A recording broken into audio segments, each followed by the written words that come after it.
News டே தொலைக்காட்சி நேயர்களுக்கு வணக்கம். சொல்லியடி நிகழ்ச்சிக்கு உங்களை வரவேற்கிறோம். இன்றைய நிகழ்ச்சியின் சிறப்பு விருந்தினராக தமிழ் மாநில காங்கிரஸ் கட்சியிலிருந்து KRD ரமேஷ் அவர்கள் நம்மோடு இணைந்திருக்கிறார். அவரிடம் பேசலாம். சார் வணக்கம். சார் வணக்கம். சார், இப்போது 2026 சட்டமன்ற தேர்தலில் திமுக காங்கிரஸ் கூட்டணிக்கு ஓட் டிரான்ஸ்ஃபர் அப்படிங்கிறது எந்த அளவுக்கு நடக்கும் நம்ம எதிர்பார்க்கலாம் சார்? இல்லை, இந்த 2026 சட்டமன்ற தேர்தல் இந்த ஓட் டிரான்ஸ்ஃபர் ரொம்ப எதிர்மறையாக இருக்கும் திமுகவுக்கும் காங்கிரஸுக்கும். என்ன காரணம் சார்? கடந்த காலகட்டத்தில் கலைஞர் அவர்களும் அன்னை இந்திரா காந்தி அவர்களும் 117 ஷேரிங் போட்டு ஒரு காலகட்டத்தில் நின்னாங்க. திமுக காங்கிரஸை வீழ்த்தியது, காங்கிரஸ் திமுகவை வீழ்த்தியது. ஓகே, அந்த சூழல் இப்போ மீண்டும் வந்திருக்கு. நீங்கள் என்ன தான் தலைவர்கள் ஒன்று சேர்ந்து இன்றைக்கு திமுகவோடு பேரம் பேசி நீங்கள் கூட்டணிகள் சேர்ந்திருந்தாலும், ஒரு பக்கம் காங்கிரஸ் திமுகவை மிரட்டியது, திமுக காங்கிரஸையும் மிரட்டியது. ஆனால் புரியுது சார், இப்போ திமுக காங்கிரஸ் கூட்டணி அப்படிங்கிறதே வெற்றியை இலக்காக வச்சு தானே அமைக்கப்படுது. அது எப்படி திமுக காங்கிரஸை வீழ்த்த முயற்சி பண்ணும், காங்கிரஸ் திமுகவை வீழ்த்த முயற்சி பண்ணுவாங்க, அதற்கான களத்தில் வேலை செய்வாங்கன்னு எப்படி நம்ம அதை வெற்றியின் இலக்கான்றது தொண்டர்கள் அந்த இடத்துல இணக்கமாக வருகின்ற பொழுது தான் வெற்றியின் இணக்கம். ஓகே, இங்கே தொண்டர்கள் இணக்கமாக இன்னும் வரல. காங்கிரஸ் திமுக தொண்டர்கள் வரல. ஆமாம், நீங்கள் சமூக வலைதளத்தில் எடுத்துக்கோங்க, களத்தில் எடுத்துக்கோங்க. இப்போ கடந்த ஒரு 10-15 நாட்களாக நீங்கள் அந்த பொறுப்பாளரை கடுமையாக வசைப்பாடி இருக்கிறாங்க. கிரீஷ் சோடக்கரை யாரும் திமுக காரங்க. ஓகே, அதே போல் திமுகவை காங்கிரஸை சார்ந்தவர்கள் எல்லாம் கடுமையாக வசைப்பாடி இருக்கிறாங்க. இது கீழ்மட்டத்தில் எப்போ 99% உள்ள தொண்டர்கள் மத்தியில், 1% உள்ள தலைவர்கள் மத்தியில் இல்லை. நீங்கள் ப. சிதம்பரத்தினுடைய நிலைப்பாடு வேறு மாதிரி இருக்கலாம். ஏன்னா அவருக்கு 2028 அவருக்குரிய மாநிலங்களவை பெற்றுக்கொண்டார், அதற்காக அவர் பேரம் பேசியிருக்கலாம். திரு செல்வ பெருந்தகை அவர்கள் அவர் சட்டமன்ற மீண்டும் உறுப்பினராக வேண்டும், காங்கிரஸ் தலைவராக இருக்க வேண்டும், இல்லையா குறைஞ்சபட்சம் CLP லெட்டராவது வாங்கிக்கணும். அவருடைய எண்ணம் நிறைவேறி போச்சு, தொண்டர்களுடைய எண்ணம் நிறைவேறலையே. நீங்கள் காங்கிரஸ் ரொம்ப பலமாக இருக்கக்கூடிய திருநெல்வேலி, கன்னியாகுமரி, இப்படி ஒரு சில மாவட்டங்கள் எல்லாமே எதிர்பார்ப்பு நீங்கள் தாவேக்காவோடு சேர வேண்டும் என்ற எதிர்பார்ப்பு அவர்களுக்கு வந்ததுக்கு காரணம் என்ன? திமுகவோட அவர்களை அவமானப்படுத்தியிருக்கிறது. அவர்களுக்கு தேவையான தொகுதி ஒரு நலத்திட்ட உதவிகளுக்கெல்லாம் அவங்களுக்கு போய் ஒரு லெட்டர் கொடுத்தா கூட அதை கண்டுக்க மாட்டாங்க. அங்கே இருக்கக்கூடிய சட்டமன்ற உறுப்பினர்களோ நாடாளுமன்ற உறுப்பினர்களோ நீங்கள் காங்கிரஸினுடைய நிர்வாகிகள் போன மதிப்பதில்லை. இப்படியெல்லாம் பல சூழல்கள் உருவாகி இருக்கிறது. ஆனால் புரியுது சார், இப்போ நீண்ட காலமே காங்கிரஸ் கட்சியினர் என்ன சொல்லிட்டு வராங்க, திமுகவுடனே நீண்ட நாளாக நாங்கள் கூட்டணியில் இருக்கனால திமுகவினர் எங்களை உதாசீனப்படுத்துகிறாங்க, எங்களுக்கு உரிய அங்கீகாரத்தை கொடுக்கறது இல்லை, ஏன் இப்போ உள்ளாட்சிகளில் கூட எங்களுக்கான உரிய அங்கீகாரத்தை கொடுக்கறது இல்லை அப்படின்னு இவ்வளோ நாளாக சொல்லிட்டு இருந்த காங்கிரஸ் கட்சியினர் மீண்டும் திமுகவுடனே கூட்டணி அப்படின்னா அது எப்படி, அது எந்த கணக்கில் அந்த கூட்டணியை இருக்கு? அதான் அது ஏற்புடையதாக அது எதிர்மறையாக இருக்குன்னு சொல்கிறேன். நீங்கள் மாணிக்கம் தாகூர் கடுமையாக திமுக மேலே ஒரு வசைப்பாடினார். ஓகே, இன்றைக்கு மாணிக்கம் தாகூருடைய ஆதரவாளர் இப்போ மதுரை மத்தியில் நான் சட்டமன்ற உறுப்பினர் வேண்டும் என்று கேட்டார். ஒருவேளை அவருடைய ஆதரவாளரோ இல்லை காங்கிரஸ் சார்ந்தவர்களாக இருந்தாலோ இப்போ விருதுநகர் பகுதியில் மற்ற பகுதியில் காங்கிரஸுக்கு ஓட்டு போடுவாங்களா? ஓகே, யாரும் திமுக போட மாட்டாங்க. அதே போல் இங்கே நீங்கள் திமுக கோ தளபதி அவர்கள் உள்ளிட்டவர்கள், இந்த ராஜகண்ணப்பன் போன்றவர்கள்லாம் கடுமையாக காங்கிரஸை வசைப்பாடினார்கள். பூத் கமிட்டி போட கூட 3000 நபர்கள் கூட 4000 நபர்கள் கூட இல்லை என்கின்ற அளவுக்கு அது தரம் தாழ்ந்த ஒரு விமர்சனம். அதெல்லாம் ஏற்றுக்கொள்ளவே முடியாது. ஒரு தேசிய கட்சி, இந்த நாட்டை ஆண்ட கட்சி, இன்னும் நீங்கள் ராகுல் காந்தி முகத்தை வைத்துக்கொண்டு இந்தியா கூட்டணியின் தலைமையில் திமுக அறுவடை செய்திருக்கிறது. இதை நாங்கள் பல காலங்களில் அதை சொல்லியிருக்கிறோம். ஆகவே அவர்களை கண்டிக்காத திமுக, நீங்கள் குறைஞ்சபட்சம் கோ தளபதி அவர்களை கண்டிக்கல, ராஜகண்ணப்பன் அவர்களை கண்டிக்கல. காங்கிரஸ் தலைமை கூட அதான் சொல்லியிருந்தது, கோ தளபதி அவர்கள் மீது நடவடிக்கை எடுக்கணும் அப்படின்லாம் கூட ஏன் கேட்டிருந்தாங்க. காங்கிரஸ் தலைமை கேட்டிருந்த கூட திமுக நடவடிக்கை எடுக்கல. அப்ப காங்கிரஸ் அவமதிக்கிறத திமுக அப்ப வேடிக்கை பார்க்குதா, இல்ல திமுக தூண்டுதல் பேரில் காங்கிரஸ் அவமதிக்கப்படுதா? சார், திமுகவினுடைய தூண்டுதலும் இதில் இருக்கு. நீங்க காரணம் என்னன்னா, அவங்க எப்பயுமே தனி பலத்தோட அவங்க தேர்தலை சந்திச்சதே கிடையாது. திமுக எப்பயுமே கூட்டணி பலம் தான். கூட்டணியை தேர்தல் வரைக்கும் கையில் வச்சுக்குவாங்க. தேர்தல் முடிஞ்சு அவங்க வெற்றி பெற்றுட்டா அன்னைக்கு மறுநாளே கூட்டணி கட்சிகளை கை நழுவி விடுவது, அவர்களை அலட்சியப்படுத்துவது திமுக கை வந்த கலை. நீங்கள் திராவிட முன்னேற்ற கழகத்தினுடைய வரலாறே, நீங்கள் சுதந்திரா கட்சியை தொடங்கி யார் மூதறிஞர் ராஜாஜி அவர்கள் திமுகவோடு களம் கண்டு அன்றைக்கு திராவிட முன்னேற்ற கழகம் ஆட்சிக்கு வந்தது. இப்படி பல கட்சிகள், கம்யூனிஸ்ட் கட்சி ஆதரவுகளோடு பல கட்சிகளோட ஆதரவோடு தான் திமுக களம் வந்தது. ஆனால் ஆட்சி அமைந்த பிறகு அவர்களை உதாசீனப்படுத்துவது, அலட்சியப்படுத்துவதெல்லாம் திமுகவுக்கு கைவந்த கலை. நீங்கள் ஒரு காலகட்டத்தில் முஸ்லீம் லீக் திமுகவோட தான் தொடர்ந்து பயணித்துட்டு வந்தது.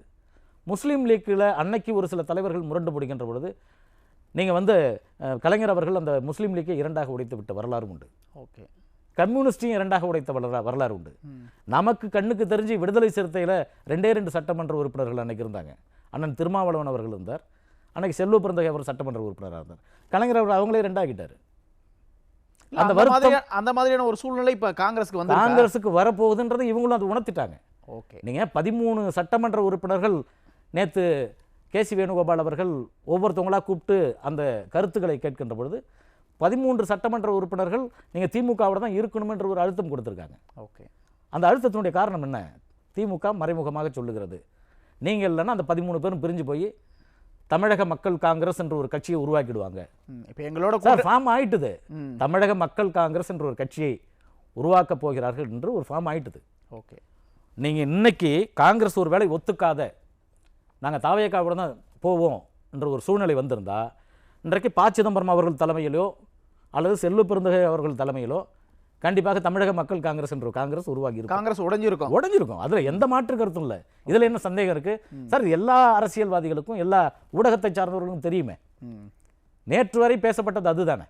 ஓகே. நீங்க அதுதான் காங்கிரஸுக்கும் ஒரு பயத்தை இவர்கள் உருவாக்கிட்டாங்க. நீங்க எங்ககிட்ட அதிகமாக கேட்குறீங்க, இவ்வளவு பேரும் பேசுனீங்கன்னா நாங்கள் உங்களுடைய ஆட்களை வச்சு நாங்கள் கட்சி உடைச்சிருவோம். இப்போ அந்த பயத்தில் இப்போ ஏற்கனவே விசிகாவை திமுக உடைச்சிருக்கு, கம்யூனிஸ்ட் கட்சிகளை உடைச்சிருக்கு, மதிமுக சமீபத்தில் மல்லை சத்யா அவர்களை உடைச்சிருக்காங்க. இது ஒரு அந்த பயத்தை காட்டி தான் இப்போ கூட்டணி வந்து இறுதியாயிருக்கு. ஓகே. இல்லாட்டினா இறுதியாயிருக்கா? நான் ஒரு சின்ன நீங்கள் மதிமுக கேட்டதுனால சொல்கிறேன்.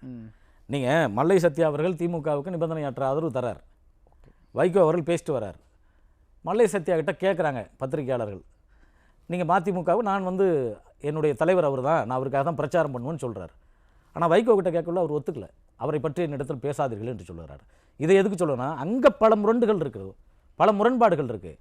நீங்கள் கொங்கு ஈஸ்வரன் அவர்கள் இருக்காங்க, நீங்கள் அங்கே தனியரசு அவர்களை சேர்த்துருக்கீங்க, 2 பேரும் எதிர் துருவம். ஓகே. அங்கே என்ன நடக்க போகுது?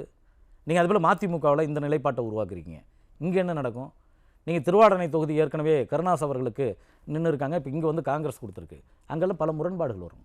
நீங்கள் இன்றைக்கி ஒரு இது பார்த்தேன், யாரெல்லாம் அறிவாலயம் பக்கம் போகிறாங்களோ அவங்களெல்லாம் கூப்பிட்டு ஒரு தொகுதி கொடுத்துட்றாங்களாம். அப்படி ஒரு கமெண்ட் ஒன்று பார்க்குறோம். இப்படி போகிறவங்க வர்றவங்களெல்லாம் கூப்பிட்டு நீங்கள் வந்து கூட்டணிகளை சேர்க்கணுன்ற பேரில் எல்லாருக்கும் ஒரு தொகுதி 2 தொகுதியை கொடுத்துட்டீங்க. ஆனால் களத்தில் அது வந்து வேறு விதமாக எதிரொலிக்கும். இல்லை, இப்போ களத்தில் எதிரொலிக்காது அப்படின்னா, இப்போ கூட்டணி கட்சிகளோட கணக்கு வந்து திமுக நினைக்கிற கணக்கு எதிரொலிக்க அப்படின்னா அப்போ என்ன கணக்கில் தான் திமுக கூட்டணி அமைச்சிருக்கு சார்? அவன் எந்த மருந்தை தின்னாவது பித்தம் தெளியணும் என்று அலைகின்ற நோயாளியை போல தான். எந்த மருந்தோ சாப்பிட்டுணும் பித்தம் தெளியணும். அதை தான் கடந்த முறை வந்து திமுக செஞ்சுது. அது எந்த விதத்தில் செஞ்சதுன்னா, தன்னுடைய தேர்தல் வாக்குறுதிகளை அதிகமாக கொடுத்து செஞ்சுது. நிறைவேற்ற முடியாத வாக்குறுதிகள் எல்லாம் கொடுத்துட்டு அன்னைக்கு செஞ்சுட்டாங்க. இன்றைக்கி என்ன செய்கிறாங்கன்னா, அப்படி எல்லா கூட்டணியும் சேர்த்து பலம் வாய்ந்த இயக்கமாக மக்களுக்கு ஒரு பிரமிப்பாக காட்ட வேண்டும். அப்படி அதை காமிச்சிட்டா அதன் மூலமாக வெற்றி அடைஞ்சிடலாம்ன்றதான் அவர்களுடைய கணக்கு. ஆகவே தான் இன்றைக்கு எல்லாரையும் கூப்பிட்டு அரவணைச்சிக்கிற மாதிரி அரவணைச்சிக்கிறாங்க. இதெல்லாம் தேர்தல் காலகட்டம் வரைக்கும் தான். நீங்கள் களத்தில் அது வேறு மாதிரி எதிரொலிக்கும். ஓகே. நீங்கள் நம்மளுடைய கூட்டணி பாஜக, அஇஅதிமுக, பாட்டாளி மக்கள் கட்சி, தமிழ் மாநில காங்கிரஸ், அமமுகலாம் உண்மையிலே ஒரு சிறப்பான ஒரு கூட்டணி, மக்களுக்கு ஏற்புடைய கூட்டணி. நாம் வந்து அதிகமாக எல்லாரையும் சேர்த்துக்கல. மக்களுடைய நலன் சார்ந்த இயக்கம் நம்ம இருக்கோன்றது மக்களுக்கு தெரியும். ஆனால் அங்கே அப்படி இல்லை. ஏற்கனவே அவங்களுக்கு எதிர்மறை வாக்குகள் வந்து போச்சு. நீங்கள் சொன்ன தேர்தல் வாக்குறுதிகள் நிறைவேற்றலை, மக்கள் மத்தியில் எதிர்ப்பலை இருக்குது. ஆகவே இந்த கடைசி காலகட்டத்தில் அவர் ஒரு 5000 கொடுக்கறது, எல்லாருக்கும் 2000 கொடுக்கறது, அக்கௌண்ட்டில் ஒரு 3000 கொடுக்கறது, நலத்திட்டங்களாக கொடுக்கறது என்ற பேரில் இப்போ ஒரு 2-3 மாதமாக திராவிட முன்னேற்ற கழக அரசு அதை சரி செய்கிறது. ஆனால் புரியுது சார். இப்போ காங்கிரஸ் கட்சியினரே திமுக அரசு 5000 மகளிர் கொடுக்கும்போது காங்கிரஸ் கட்சியினரே என்ன சொன்னாங்க, இந்த 5000லாம் தேர்தலில் எடுபடாது. இன்னொரு விஷயம் காங்கிரஸ்காரங்க என்ன சொன்னாங்கன்னா, காங்கிரஸோட இந்த பலத்தை வந்து எங்களுக்கு உரிய அங்கீகாரத்தை திமுக தரல, தாவேக்கா வந்து எங்களுக்கான அங்கீகாரத்தை மதிக்குது அப்படின்னு காங்கிரஸ்காரங்க சொன்னாங்கல்ல. அப்போ இது என்ன கணக்கில் இருக்குது? இப்போ காங்கிரஸோட மனநிலை எப்படி இருக்கும்? அதான் இல்லை, நீங்கள் சொன்னது வந்து பிரவீன் சக்கரவர்த்தி அவர் சொன்னார். நீங்கள் 5000 ரூபாய் கொடுக்குறீங்க, இதே போல் கடந்த ஒரு சில மாநிலங்களில் கொடுத்துருக்காங்க, பல மாநிலங்களில் தோல்வி அடைந்திருக்கிறது. ஆகவே இந்த 5000 என்பது அது வாக்கை சரி செய்து விடாது என்று அவர் சொன்னார். நீங்கள் அதே போல் இப்போ அடுத்து இன்னொரு கேள்வி கேட்டீங்க இல்லையா, இப்போ அதே காங்கிரஸினுடைய மனநிலை எப்படி இருக்குன்னு சொல்லிட்டு இப்போ அடுத்த கேள்வி ஒன்று வச்சிங்க. அதான் காங்கிரஸ் இப்போ இந்த மாதிரி முரண்பட்ட கருத்துக்களை திமுகவுக்கு எதிராக சொல்லிட்டு இப்போ மீண்டும் கூட்டணி அப்படின்னா அது எப்படி அவங்களோட மனநிலை, தொண்டர்களோட மனநிலை எப்படி இருக்கும் சார்? அதான் நான் தொடக்கத்திலே சொன்னது, ஒன்றாது. நீங்கள் வந்து ஒருவர்களுக்கு ஒருவர் ஒன்றாது, ஒருவர்களை ஒருவர் வீழ்த்தி கொள்வார்கள். ஓகே. இது எனக்கு தெரிந்து அவங்களுக்கு தேர்தல் களமாக தெரியாது. அவர்கள் உள்கட்சிக்குள்ளே நடக்கக்கூடிய உள் கூட்டணிக்குள் நடக்கக்கூடிய அது போர்க்களமாக கூட இருக்கலாம். அது அந்த களத்தில் தான் பார்க்க முடியும். நீங்கள் திமுக வேட்பாளர் என்றால் இன்றைக்கு காங்கிரஸினுடைய நீங்கள் பொறுப்பாளர்களோ நிர்வாகிகளோ போவார்களா அல்லது பூத் கமிட்டி உறுப்பினர்கள் அதை ஒத்துழைப்பு கொடுப்பார்களா என்று தெரியாது. அதே போல் இன்றைக்கி திமுகவும் இது கணக்கு வேறு மாதிரி இருக்கும். நமக்கு யாரெல்லாம் எதிர்ப்பாக செயல்பட்டாங்க, ஏன்னா இப்போ வந்து அழுத்தம் கொடுத்து ஒரு சில சட்டமன்ற வேட்பாளர்களுக்கான தொகுதிகளை வாங்கிடுவாங்க. ஆனால் இவர்களுக்கு பிடிக்காதவர்கள் அங்கே நீங்கள் போட்டுட்டிங்கன்னா அவரை வீழ்த்துவதற்கான வேலைகளை திமுக செய்யும். ஆனால் சார் இப்போ இன்னொரு விஷயம் என்னென்னா, இப்போ காங்கிரஸுக்கெல்லாம் பூத் கமிட்டி போடவே ஆள் இல்லை, தொகுதிக்கு 3000-4000 ஓட்டுகள் தான் இருக்குன்னு திமுகவினர் கடுமையாக விமர்சிக்கிறாங்க. ஆனால் இருந்தாலும் காங்கிரஸ் வந்து எங்கள் கூட்டணியில் கொண்டு வரணும் அப்படிங்கிறதுல திமுகவினர் ரொம்ப ஆர்வம் காட்டி வந்தாங்களே, அது ஏன் திமுகவினர் ஏன் காங்கிரஸ் கூட்டணியில் சேர்க்கறதுக்கு ஏன் அவ்வளோ ஆர்வம் காட்டுறாங்க? அதை தான் சார் சொன்னேன், அவர்களுக்கு ஒரு தேசிய முகம் தேவை. ஓகே, சும்மா இங்கே விரட்டுறாங்க. இன்னைக்கு கார்த்திக் சிதம்பரம் தெளிவாக சொல்லியிருக்காரு, இது 2 பேருக்குமே வீக்கு தான். காங்கிரஸுக்கும் பலவீனம், திமுகவுக்கும் பலவீனம் என்று அவர் எப்பயும் கொஞ்சம் ஓப்பனாக பேசுவார். ஓகே, மறைச்சு பேச மாட்டார். அவர் ஓப்பனாக சொல்கிறார். நான் கூட இதை தெளிவாக சொல்கிறேன். ஏன்னா உங்களுக்கு தேசிய முகம் தேவை, உங்களுக்கு இந்தியா கூட்டணியினுடைய முகம் தேவை. உங்களுடைய முகமே நீங்கள் ராகுல் காந்தி தான் நீங்கள் நினைக்கிறீங்க.